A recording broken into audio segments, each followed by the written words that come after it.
What's up guys? Today I'm going to show you how to wire your LS swap the cheapest and easiest way possible.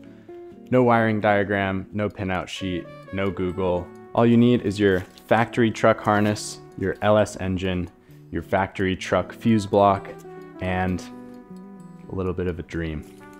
All right, let's jump into it. So the first step is putting your motor together. You're going to want it to be pretty much complete. So fuel injectors, coil packs, and all the sensors you need plugged in. And here's a list of everything that needs to be plugged in. Nothing more, nothing less. This is all you need to run your engine.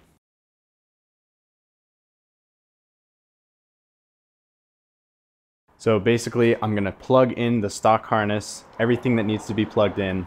Everything that's not plugged in is gonna get cut out of the wiring harness, depinned from the computer or depinned from the fuse block. And that's all you really need to do. So let's go ahead and get started. So the fuse box and computer are mounted something like this on the truck. So lay out your wiring harness accordingly. And then we have our coil pack and injectors to plug in. We'll do that first. So here's the pigtail for the injectors. 1, 2, 3,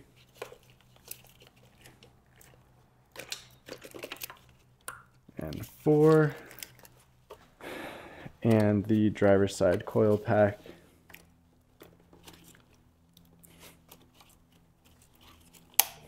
And you can reuse all these factory clips. It's a free extra protection from the factory. Injectors and coil packs are plugged in. On this pigtail here, we have the alternator connector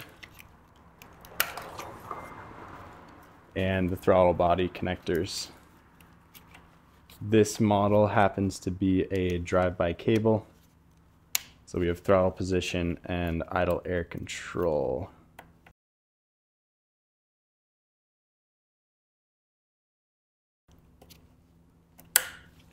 Plugged in. This is extra. This goes to the evap unit on the top of the motor. And this pigtail here runs beneath the car. We have our coolant temperature on the front of the head here. And then this snakes around the bottom.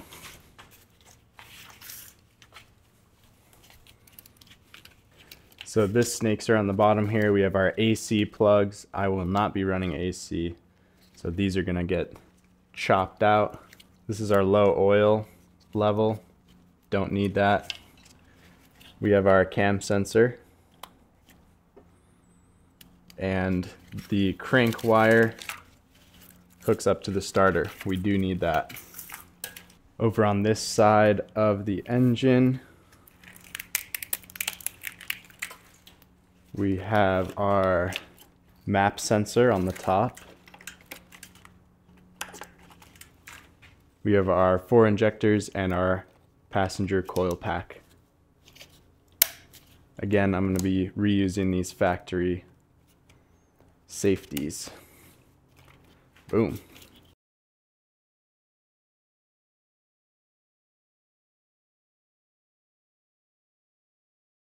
Okay, we have everything connected that needs to be connected. I'm just gonna run over all that real quick before we start tearing this thing apart. So we have our coil pack and our injectors on this side. We have our coolant temperature sensor here. Up top we have our alternator plugged in. We have our idle air control valve and throttle position sensor connected on the throttle body. This is extra. Now we're gonna go down and around on the passenger lower side here. We have our crank sensor connected. This is our starter hookup. It's not connected because my starter is not on, but I have it labeled. Over on the passenger side, same story. We have our passenger coil pack connected. Injectors 8, 6, 4, and 2 connected. Right here we have our passenger side O2 sensor connected. And this long cable up front is our MAF sensor connected to the front of the engine. We also have our driver's side O2 sensor connected. All this stuff is going to be going. It's rear O2 sensor and automatic transmission control stuff. I'm running a manual.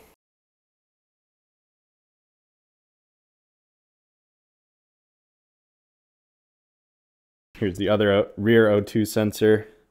That's going to be leaving the chat as well. And anything else unplugged, aside from a few grounds that I cut off when I was pulling the harness, which I have labeled here. Aside from those grounds, everything else is going to be deleted. So now for the scary part. We have to take all the loom off, expose all the wire, and start stripping things. Let's get into it.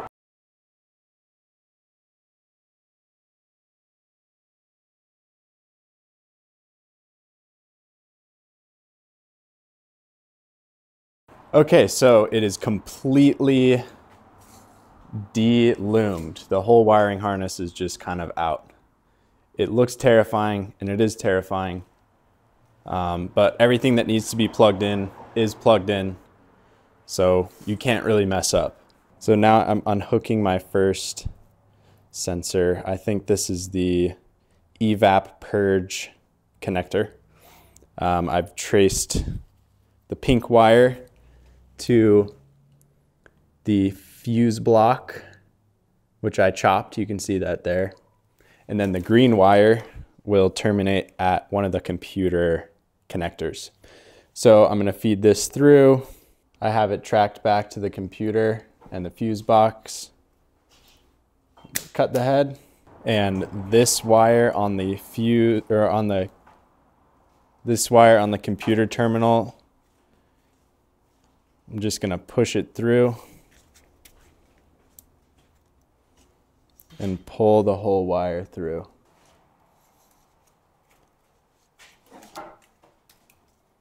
Sweet.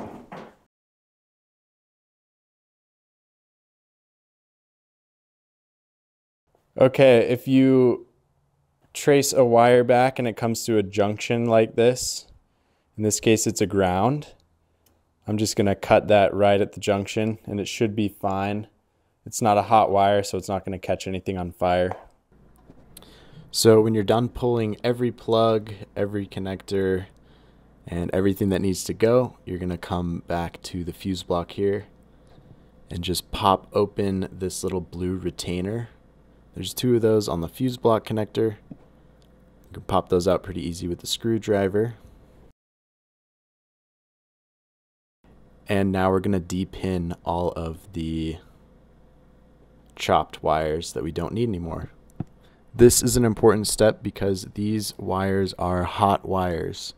They're connected to power. So if you don't de-pin these, there's a chance that they'll ground out on something and you'll burn your car to the ground. So take the extra couple minutes and de-pin all these chopped wires. I'm gonna grab a tiny screwdriver here, sneak it in from the front side, and just pop these out. It's pretty intuitive, super easy.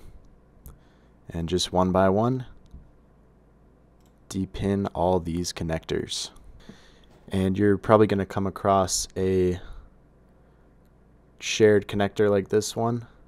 What I'm gonna do is just cut the wire I don't need super short so it has no chance of grounding out on anything and starting a fire. Now when you're all finished, you're gonna have a super clean, shaved down connector. Got a little carried away, didn't film too much, but it's a very repetitive and therapeutic process. This is the remnants of what we've done today. We've got a lot of clean wires with pins on them in case I need to use them for something else. One thing I need to use one of those for is for the OBD2 sensor. So you just wire that up separately and one of those pins goes directly into the computer. Okay.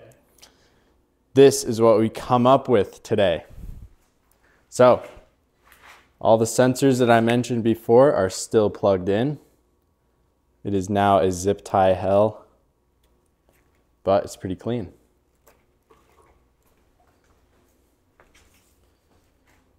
The O2 sensors are a little long because I don't know where that's going to end up with the custom exhaust, but everything is good.